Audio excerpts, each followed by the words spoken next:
श्री विष्णू कसे बनले? तिरुपती बालाजी. एकदा सर्व देवतांनी मिळून एक यज्ञ करण्याचा विचार केला.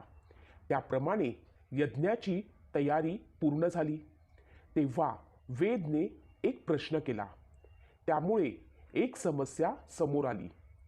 जेव्हा ऋषींद्वारे यज्ञ केला जातो तेव्हा त्याला देव ग्रहण करतात, परंतु जेव्हा देव यज्ञ करतील तेव्हा देवांनी केलेला यज्ञाची आहुती कुणाला देणार? आता यासाठी सर्वश्रेष्ठ देव कोण हे ठरवणं अत्यंत गरजेचं होतं. जो इतर सर्व देवांनी केलेली आहुती स्वीकारेल. ब्रह्मा, विष्णू आणि महेश हे तीनही श्रेष्ठ होते, पण आता यात सर्वश्रेष्ठ कोण हे ठरवणार कसं? हा प्रश्न सर्व गणांसमोर पडला. तेव्हा भृगु ऋषीनं याचे दायित्व स्वीकारले. त्यांनी देवाची परीक्षा घेण्याचे ठरवले. ऋषींना आपापल्या स्थानी पोचवून ते सर्वप्रथम आपल्या वडिलांच्या म्हणजे ब्रह्मदेवाकडे आले. ब्रह्मदेवाची परीक्षा घेण्यासाठी भृगु ऋषींनी त्यांना नमस्कार केला नाही. त्यामुळे ब्रह्मदेव अत्यंत क्रोधित झाले. ब्रह्मदेवांनी त्यांना शिष्टाचाराविषयी सांगण्यास सुरुवात केली. पण भृगु ऋषींना गर्व होता की ते परीक्षा घेत आहेत, म्हणजेच ते परीक्षक आहेत. आपलं पिता पुत्राचं आज नातं नाही. भृगु ब्रह्मदेवासोबत अशिष्टाचारानं वागू लागले.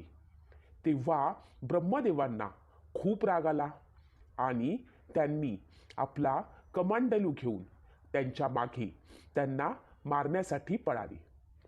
भृगु ऋषी कसे बसे तिथून पळाले. त्यानंतर ते भगवान शिवाला भेटण्यासाठी कैलास पर्वतावरती आले.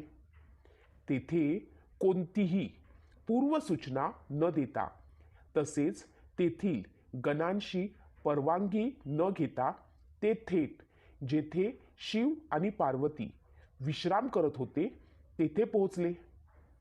तेथे ते न सांगता पोहोचले तरी देखील ते अशिष्टाचाराने वागत होते. तरी देखील महादेव शांत होते. पण त्यांच्या शांततेचा कारण भृगु ऋषी समजू शकले नाहीत. भृगु ऋषी त्यांना बोलू लागले की तुम्ही कुणीही तपश्चर्या केली की त्याला काहीही वर देऊन टाकता. तुम्ही काहीही विचार करत नाही. असे बोलणे ऐकल्यावरती महादेवांना राग आला आणि त्यांनी त्यांना मारण्यासाठी आपले त्रिशूळ उचलले. तेव्हा भृगु ऋषी तेथून देखील पळाले. शेवटी ते श्री विष्णूंच्या क्षीरसागरी गेले. श्री विष्णू तेव्हा शेषशय्येवरती निद्रा घेत होते आणि माता महालक्ष्मी त्यांचे चरण दाबत होत्या. महर्षी भृगु 2 ठिकाणांवरून अपमानित होऊन तिथे आले होते. त्यांचं मन खूप दुःखी होतं. त्यांनी श्री विष्णूंना झोपलेलं पाहिलं. त्यांना काय झालं कुणास ठाऊक. त्यांनी विष्णूजींना जागवण्यासाठी त्यांच्या छातीवरती एक लाथ मारली. त्यामुळे श्री विष्णू जागे झाले आणि ते भृगु ऋषींना म्हणाले, ब्राह्मण देवता, माझे शरीर एखाद्या वज्रासमान कठोर आहे आणि आता तुमचे शरीर तपामुळे दुर्बल झालेलं आहे. तुम्ही लाथ मारल्यामुळे तुम्हाला कुठे काही दुखापत तर झाली नाही ना? तुम्ही मला सावधान केलं त्यासाठी तुमचे हे चरणचिन्ह माझ्या हृदयावरती नेहमी राहील. भृगु ऋषींना आश्चर्य वाटलं.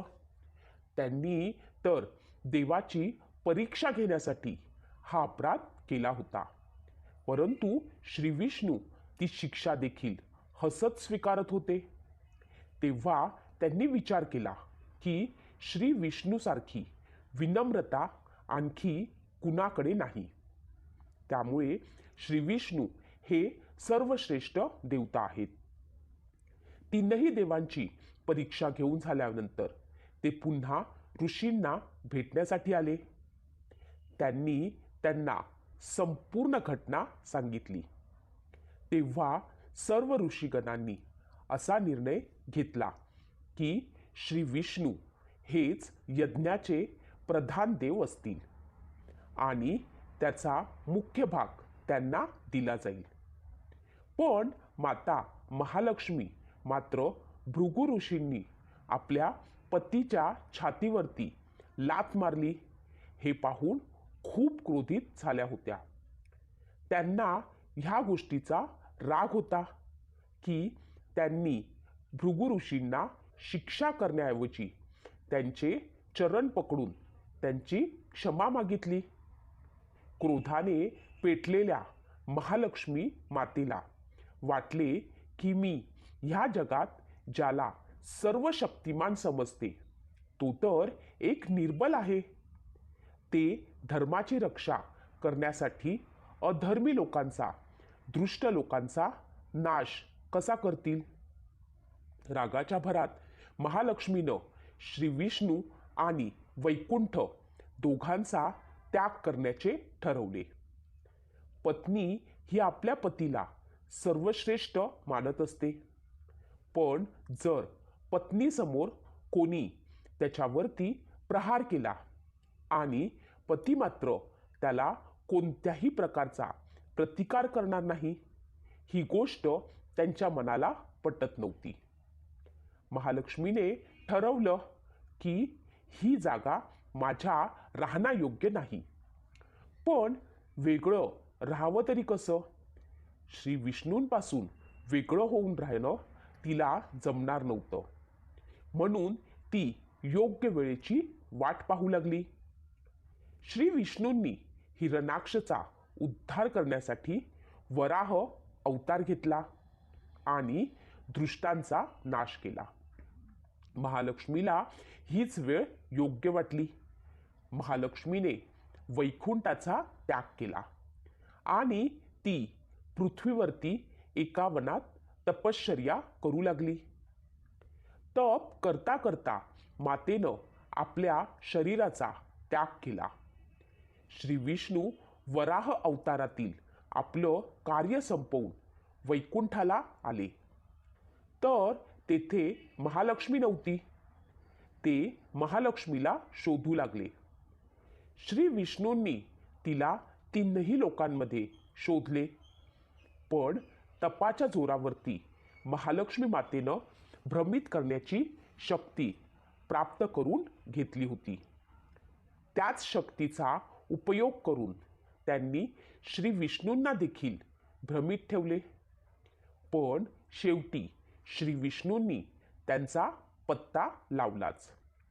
पण तोपर्यंत महालक्ष्मीनं आपल्या शरीराचा त्याग केला होता. दिव्य दृष्टीने त्यांनी पाहिलं की महालक्ष्मीने चोलराजच्या घरी जन्म घेतला आहे. तेव्हा विष्णूंनी विचार केला की महालक्ष्मीने त्यांचा त्याग त्यांना सामर्थ्यहीन समजल्यामुळे केला आहे. यासाठी ते ह्या वेळेला मातेला प्राप्त करण्यासाठी आपल्या शक्तीचा उपयोग करणार नाहीत. महालक्ष्मीने मानव रूप घेतले आहे म्हणून ते देखील साधारण माणसाप्रमाणेच व्यवहार करतील आणि महालक्ष्मीचे हृदय आणि विश्वास जिंकतील. त्यांनी श्रीनिवासचे रूप घेतले आणि पृथ्वीलोकात चोल नरेशच्या राज्यात राहू लागले.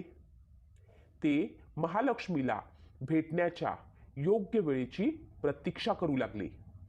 राजा आकाशराज निपुत्रिक होते. त्यांनी शुक्रदेवाच्या आज्ञेप्रमाणे संतान प्राप्ती यज्ञ केला.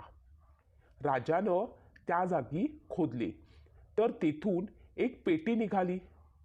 ज्या पेटीत एक खूपच सुंदर कमळावरती कोमल नाजूक कन्या होती. ती महालक्ष्मी होती. राजाच्या मनातील इच्छा पूर्ण झाली.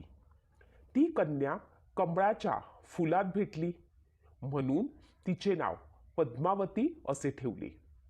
पद्मावती ही नावाप्रमाणेच रूपवती आणि गुणवती होती.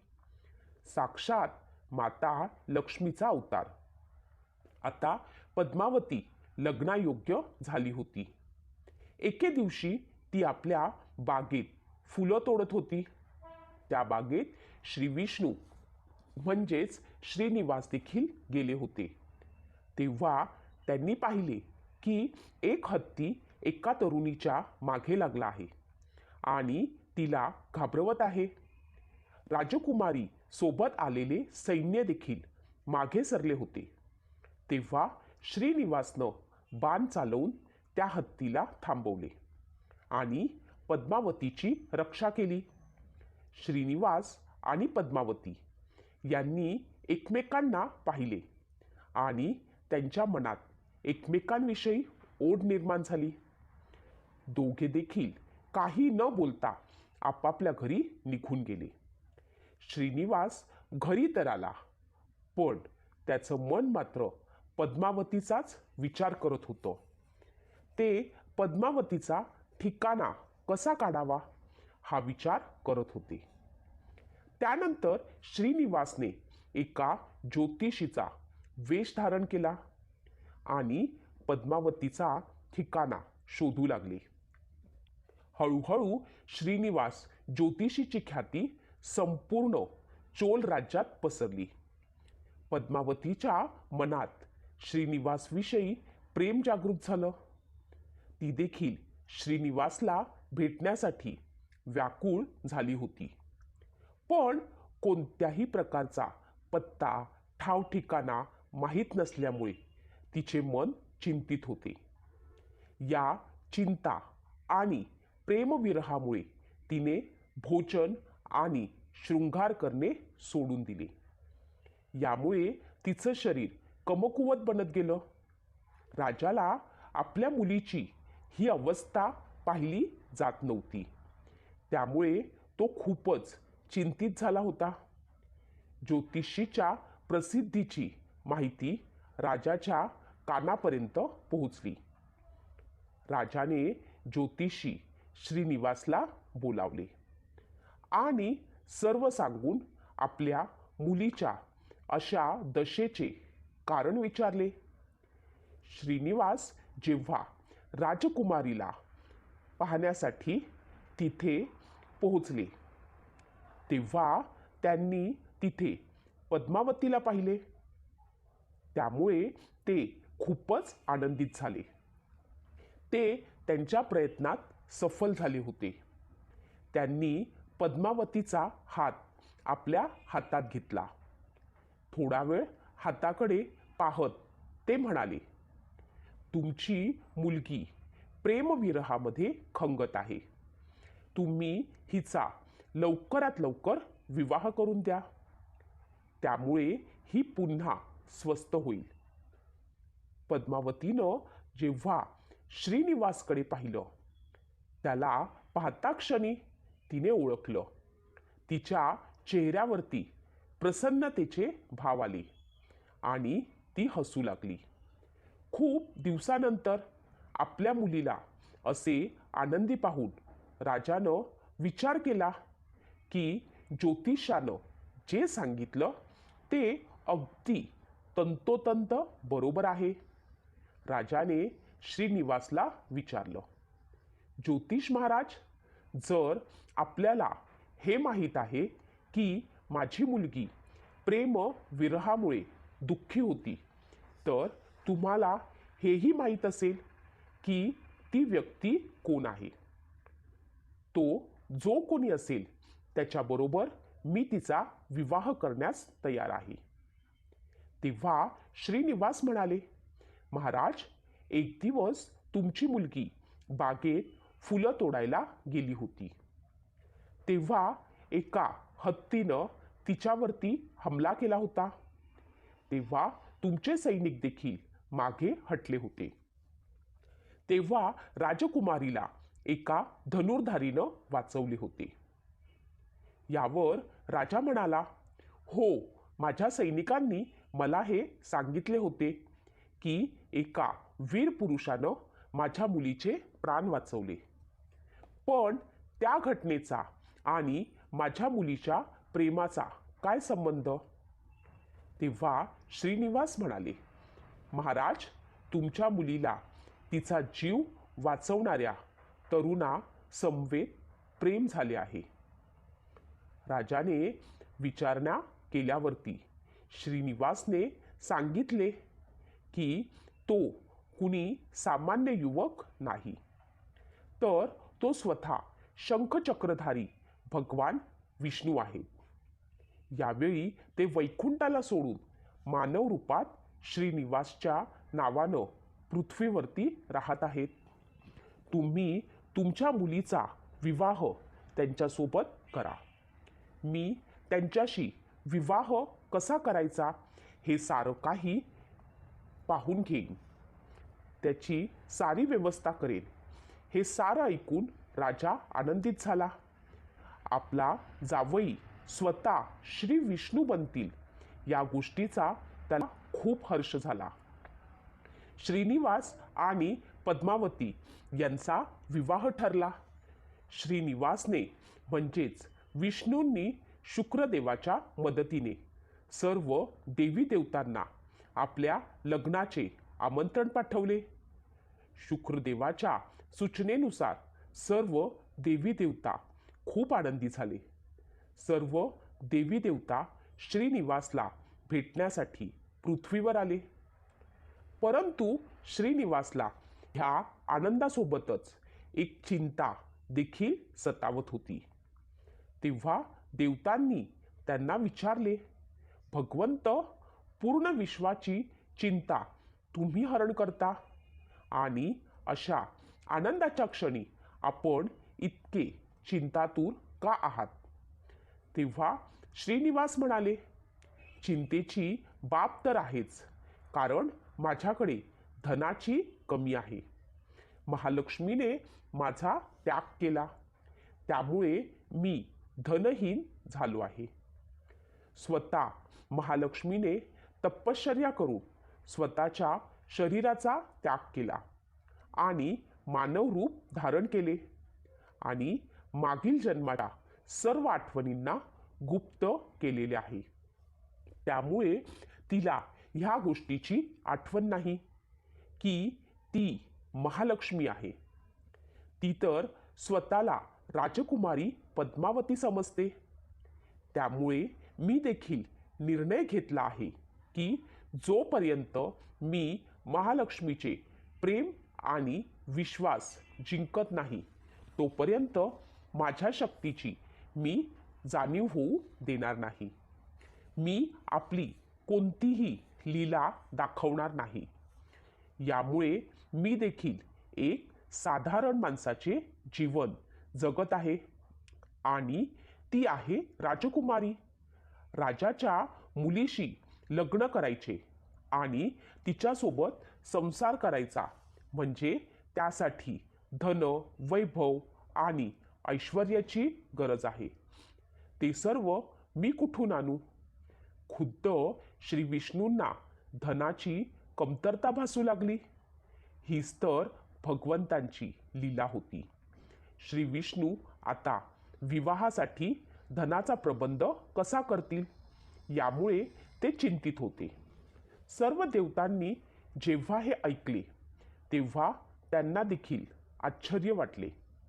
देवता म्हणाले, तुम्हाला जितक्या धनाची आवश्यकता असेल तितक्या धनाची व्यवस्था तुम्हाला कुबेर करून देतील. देवतांनी कुबेराचं आवाहन केलं तर तेथे कुबेर प्रकट झाले. कुबेर म्हणाले, ही तर माझ्यासाठी एक आनंदाची बाब आहे की मी भगवंतांसाठी काही करू शकेल. मी तुमच्यासाठी लगेचच जितके धन हवे त्याची व्यवस्था करतो. तुम्ही निश्चिंत राहावे. तेव्हा विष्णूंनी कुबेराला सांगितले, यक्षराज कुबेर, तुम्हास महादेवांनी जगाचा आणि देवतांचा धनाचा प्रबंध करण्यासाठी दायित्व दिलेलं आहे. त्यातून मला गरज असेल तितकं धन मी घेईल. पण त्यासाठी माझी एक अट आहे. श्री विष्णू कुबेरासोबत धनप्राप्तीसाठी एक अट ठेवतात. ती ऐकून सर्व देवता आश्चर्यचकित होतात. श्री विष्णू म्हणतात, मी जे धन कुबेराकडून घेणार आहे त्यासाठी महादेव आणि ब्रह्मदेव साक्षी राहतील. कुबेराकडून जे धन मी घेणार आहे ते मी कर्जाच्या स्वरूपात घेणार आणि पुढे भविष्यात मी त्याला व्याजासकट परत करील. श्री विष्णूंचे हे बोलणे ऐकून कुबेरासकट सर्व देवता विस्मयात पडले. ते एक दुसऱ्याकडे पाहू लागले. तेव्हा कुबेर म्हणाले, भगवंत, माझ्याकडून काही चूक झाली असेल तर क्षमा असावी. पण असे काही बोलू नका. जर तुमची अवकृपा माझ्यावर झाली तर माझ्या कोशातील सर्व धन नष्ट होईल. तेव्हा श्रीहरी कुबेराला शांत करत म्हणाले, तुझ्याकडनं काहीही चूक झालेली नाही. मी मानव रूपात आहे, त्यामुळे मानवापुढे येणाऱ्या सर्व समस्या मी अनुभवणार आहे. धनाची कमतरता आणि कर्जाचा डोंगर खूप मोठा असतो. कुबेर म्हणाले, भगवंत, जर मानवाप्रमाणे आपण माझ्याकडून कर्ज घेणार असाल तर तुम्हाला मला हेही सांगावं लागेल की तुम्ही हे कसं परतफेड कराल. माणसाला एखादं कर्ज मिळवण्यासाठी खूप साऱ्या अटी पूर्ण कराव्या लागतात. तेव्हा श्री विष्णू म्हणाले की कुबेर हे कर्ज मी नाही तर माझे भक्त परत करतील. पण मी देखील त्यांच्याकडून कोणते उपकार घेणार नाही. मी माझी कृपा त्यांच्यावरती ठेवेल, ज्यामुळे ते धनवान बनतील. कलियुगात पृथ्वीवरती जे माझी पूजा करतील त्यांना धन, ऐश्वर्य आणि वैभव प्राप्त होईल. भक्त मला जे दान करतील त्यातून मी तुझं कर्ज चुकत करेन. कुबेर म्हणाले की भगवंत, कलियुगात मानव जातीवरती धनाच्या बाबतीत विश्वास ठेवणे योग्य नाही. त्यांच्यावरती आवश्यकतेपेक्षा जास्त विश्वास करणे योग्य असेल का?